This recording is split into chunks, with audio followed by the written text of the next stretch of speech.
وخير جليس لا يمل حديثه وخير جليس لا يمل حديثه وترداده يزداد فيه تجملا۔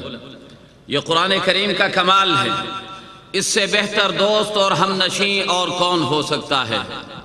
کسی دوست سے دوستی لگائیے، کسی ہم نشیں کی مجلس میں کچھ عرصے کے لیے بیٹھیے، لیکن کتنا وقت بیٹھیں گے، کتنی اس کی باتیں سنیں گے؟ اور قرآن کریم ایسا کلام ہے کہ اسے آپ جتنا پڑھتے چلے جائیں، جتنا سنتے چلے جائیں، اس قرآن کریم کے حسن و جمال میں اور اضافہ ہوتا چلا جاتا ہے۔ اسی بنا پر تو امام شاطبی رحمۃ اللہ تعالی علیہ نے فرمایا وَخَيْرُ جَلِيسٍ لَا يَمَلُّ حَدِيثُهُ، بہترین ہم نشیں ہے کہ اس کی بات سے کبھی اکتاہٹ نہیں ہوتی۔ وَتَرْدَادُهُ يَزْدَادُ فِيهِ تَجَمُّلًا، جتنا اسے دہراتے چلے جائیں گے اتنا ہی اس کے حسن و جمال کے اندر اور اضافہ ہوتا چلا جائے گا۔ ماشاءاللہ آپ حضرات قرآن کریم کی تلاوت سن رہے تھے اور انڈونیشیا سے آنے والے ہمارے معزز مہمان قرآن کریم کی تلاوت کر رہے تھے۔ ذرا اس موقع پر میں چاہتا ہوں کہ قرآن کریم سننے کے بعد ذرا آواز بلند ہونی چاہیے، قرآن کریم کے نام پر اللہ کی تکبیر بلند ہونی چاہیے۔ نعرہ تکبیر۔ آواز نہیں آئی صحیح طرح سے، جیسا مجمع ہے ویسی آواز نہیں۔ وہ ضرب جس ضرب سے دل ہل جاتے تھے وہ ضرب لگانا بھول گئے، اس ضرب کو ذرا تازہ کیجئے۔ نعرہ تکبیر، نعرہ تکبیر۔ مجھے ایسا لگ رہا ہے کہ جو پیچھے بیٹھے ہوئے لوگ ہیں وہ شاید اللہ کا نام لینے سے گھبرا رہے ہیں، شاید انہیں گھبراہٹ ان پہ طاری ہو رہی ہے۔ میں انہیں تسلی دے رہا ہوں کہ ان سے زیادہ تو اونچی آواز ہماری ہے۔ اگر اللہ کا نام بلند کرنے پر کوئی پکڑا جائے گا تو شاید پہلے ہمارا ہی نمبر آ جائے۔ اس بنا پر گھبرائے نہیں، ذرا آواز سے کہیے نعرہ تکبیر، نعرہ تکبیر۔ میں عرض یہ کر رہا ہوں کہ قرآن کریم امت مسلمہ کی وحدت کا نشان ہے، اور آج کی یہ مبارک محفل اس بات کی یاد تازہ کر رہی ہے اور اس بات کی یاد دلا رہی ہے کہ اس قرآن کریم پر کسی قوم کی اجارہ داری نہیں ہے۔ ہر قوم اس قرآن کریم کو تلاوت کرتی ہے۔ دنیا کے اندر دیکھا گیا ہے مختلف باطل مذاہب والے، ان کی صورتحال یہ ہے کہ ہر ملک اپنی زبان کے اندر اپنی مذہبی کتاب کی تلاوت کرتا ہے۔ فرانس والے فرانسیسی زبان میں اپنی کتاب کی تلاوت کرتے ہیں، اور امریکہ والے امریکی زبان کے اندر تلاوت کرتے ہیں۔ یورپین ممالک کے لوگ اپنی زبان کے اندر تلاوت کرتے ہیں اپنی کتابوں کی، اور بر صغیر کے لوگ اپنی زبان میں اپنی مذہبی کتابوں کی تلاوت کرتے ہیں۔ لیکن قرآن کریم وہ کتاب مقدس اور کتاب ہدایت ہے کہ دنیا کے کسی خطے میں چلے جائیے، دنیا کے کسی دیہات کے اندر چلے جائیے، کسی قوم کے اندر چلے جائیے، جہاں بھی جائیں گے یہ قرآن عربی زبان کے اندر پڑھا جا رہا ہوگا۔ وَإِنَّهُ لَتَنزِيلُ رَبِّ الْعَالَمِينَ نَزَلَ بِهِ الرُّوحُ الْأَمِينُ عَلَى قَلْبِكَ لِتَكُونَ مِنَ الْمُنذِرِينَ بِلِسَانٍ عَرَبِيٍّ مُبِينٍ۔ اللہ رب العزت نے اس قرآن کریم کو عربی مبین کے اندر نازل فرمایا ہے، اور اللہ رب العزت نے اس قرآن کریم کی تلاوت کے لیے ہمیں اس بات کی تلقین فرمائی ہے کہ جب قرآن پڑھا جائے تو اس پر عمل کرنے کی نیت بھی ہونی چاہیے، اس قرآن کریم کے مطابق اپنی زندگی کو ڈھالنے کا فیصلہ بھی ہونا چاہیے۔ اس بنا پر میں حضرت حسن بصری رحمہ اللہ تبارک و تعالی کا ایک جملہ آپ کے سامنے نقل کرنا چاہتا ہوں۔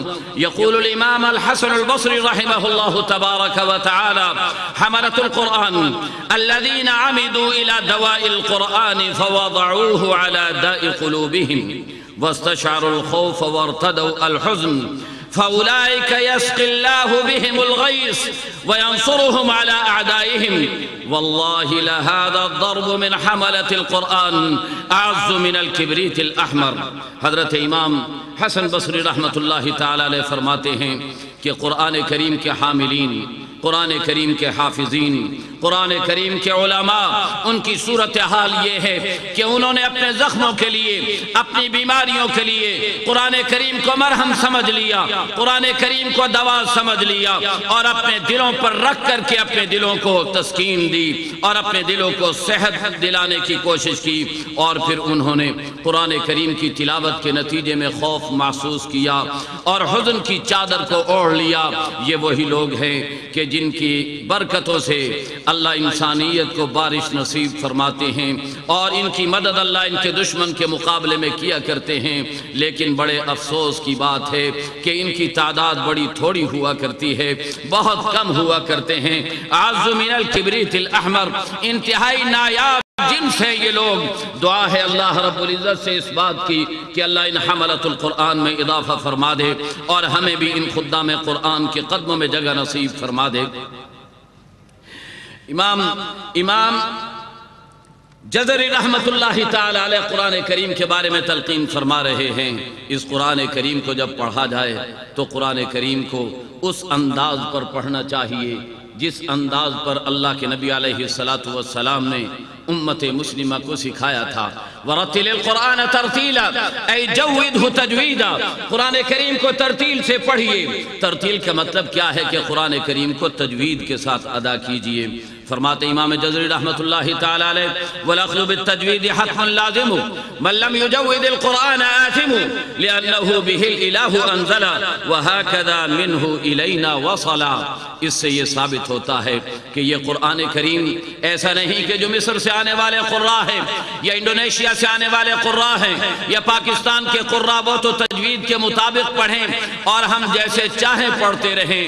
نہیں، ہر مسلمان کی ذمہ داری ہے کہ اس قرآن کریم کو تجوید کے مطابق پڑھنے کی کوشش کرے اور قرآن کریم کو ویسا پڑھے جیسا اللہ نے اسے نازل فرمایا۔ اور میرے نبی علیہ السلام نے ارشاد فرمایا، من اراد ان یقرأ القرآن غضا طریا فلیقرأ علی قراءۃ ابن ام عبد، جو قرآن کریم کو ایسا تر و تازہ پڑھنا چاہتا ہو جیسا آج نازل ہوا ہے تو اسے چاہیے کہ حضرت عبداللہ بن مسعود رضی اللہ تعالیٰ عنہ کے انداز پر اس قرآن کریم کی تلاوت کیا کرے۔ اللہ سے دعا ہے کہ اللہ ہمیں اس قرآن کریم کو صحیح طریقے پر پڑھنے کی توفیق مرحمت فرمائے۔ اور یہ پھر ماہ مبارک ہے، ربیع الاول کا مہینہ ہے، سرکار مدینہ سید دو عالم صلی اللہ علیہ وسلم کے اس کائنات میں تشریف لانے کا مہینہ ہے۔ میرے بھائیوں، میں عرض یہ کرنا چاہتا ہوں کہ میرے نبی علیہ السلام کی سیرت کو بیان کرنے کے لیے قرآن کریم سے بہتر کوئی کلام نہیں، میرے نبی کے اخلاق کو بیان کرنے کے لیے قرآن کریم سے اعلیٰ کوئی کلام نہیں۔ ایک موقع پر کسی نے آ کر کے پوچھا، اما عائشہ رضی اللہ تعالیٰ عنہ سے پوچھا، ان سے سوال کیا کہ اماں جی ہمیں سرکار کالی کملی والے کے اخلاق سکھا دیجئے، نبی کی سیرت ہمیں بیان کر دیجئے۔ تو اما عائشہ صدیقہ رضی اللہ تعالیٰ عنہ نے فرمایا، اما قرأت القرآن، آپ نے کبھی قرآن کریم کی تلاوت نہیں کی؟ انہوں نے عرض کیا کہ اماں جی بارہا قرآن پڑھتے رہتے ہیں۔ فرمایا کان خلقہ القرآن، میرے نبی کی سیرت پورا قرآن کریم ہے۔ لہذا نعرہ رسالت کا جواب محمد الرسول اللہ ہے۔ ذرا صحیح طرح سے نعرہ لگائیے، نعرہ تکبیر۔ در و دیوار ہلنے چاہیے، ان لوگوں تک آواز پہنچنی چاہیے جن کی صورتحال یہ کہ اذا ذکر اللہ وحدہ اشمئزت قلوبہم، ان کے دل پریشان ہو جاتے ہیں اللہ کا نام سن کر۔ لہذا آواز سے نعرہ لگائیے، نعرہ تکبیر، نعرہ تکبیر، نعرہ رسالت محمد الرسول اللہ، نعرہ رسالت۔ آواز نہیں آئی صحیح طریقے پر، آواز بلندی سے آنی چاہیے۔ نعرہ رسالت، نعرہ صدیقی محمد الرسول اللہ، ہر ایک کا نعرہ یہی تھا، نعرہ صدیق۔ آواز نہیں آ رہی ہے، آواز بلندی سے آنی چاہیے، آواز زور سے نکلنی چاہیے۔ نعرہ فاروق، نعرہ عثمان، نعرہ حیدری محمد الرسول اللہ، یہی وہ نعرہ ہے جو ان سب لوگوں نے بلند کیا اور اسی نعرے کی بنیاد پر پوری دنیا کے در و دیوار ہلا کر کے دکھائے ہیں اور قرآن کا پیغام پوری دنیا میں پہنچا کر کے دکھایا ہے۔ میں عرض یہ کر رہا تھا کہ یہ محافل قرات اس مبارک مہینے میں ان کا انعقاد یہ اس بات کی غمازی کر رہی ہے کہ اب پوری دنیا میں انشاءاللہ قرآن کی حکمرانی آنے والی ہے۔ ان محافل قرات کا پیغام کیا ہے ذرا سنتے جائیے۔ ہم شاعر مشرق سے پوچھتے ہیں، وہ بتا رہے ہیں ہمیں کہ ان محافل قرات کا پیغام کیا ہے۔ قوت عشق سے ہر پست کو بالا کر دے اور دہر میں اسم محمد سے اجالا کر دے۔ آج ہو موجود آج ہو جو براہیم کا ایمان پیدا۔ دوسرا پیغام اس محافل قرات کا یہ ہے کہ آج ہو جو براہیم کا ایمان پیدا، آگ کر سکتی ہے انداز گلستان پیدا۔ اور پھر میں عرض کر رہا ہوں، محفل قرات کا پیغام دے رہا ہوں۔ شاعر مشرق نے کہا ہے منفعت ایک ہے اس قوم کی، نقصان بھی ایک۔ یہ قرآن کریم ہمیں پیغام دے رہا ہے، قرآن کریم کی تعلیمات ہمیں بتا رہی ہیں۔ منفعت ایک ہے اس قوم کی، نقصان بھی ایک، ایک ہی سب کا نبی، دین بھی ایمان بھی ایک، حرم پاک بھی، اللہ بھی، قرآن بھی ایک۔ ارے کچھ بڑی بات تھی ہوتے جو مسلمان بھی ایک۔ فرقہ بندی ہے کہیں ذاتیں ہیں، کیا زمانے میں پنپنے کی یہی باتیں؟ وضع میں تم ہو نصارہ تو تمدن میں ہنود۔ جن لوگوں کی صورتحال یہ کہ وہ اللہ کے نبی کی سنتوں سے عاری ہیں، ان کے لیے دعا کر دیجئے اللہ انہیں سنتیں بھی نصیب فرما دے۔ جس قرآن کی تلاوت کر رہے ہیں انشاءاللہ یہ قرآن ایک دن ان کی زندگی میں انقلاب لے آئے گا۔ ان کی زبان اللہ کے کلام میں مصروف ہے اور اللہ کے کلام کو پڑھ رہی ہے۔ مجھے اللہ سے اس بات کی امید ہے کہ جس طرح ان کی زبان اللہ کے کلام میں لگی ہوئی ہے انشاءاللہ پورا جسم اللہ کی اطاعت کے اندر مصروف ہوگا۔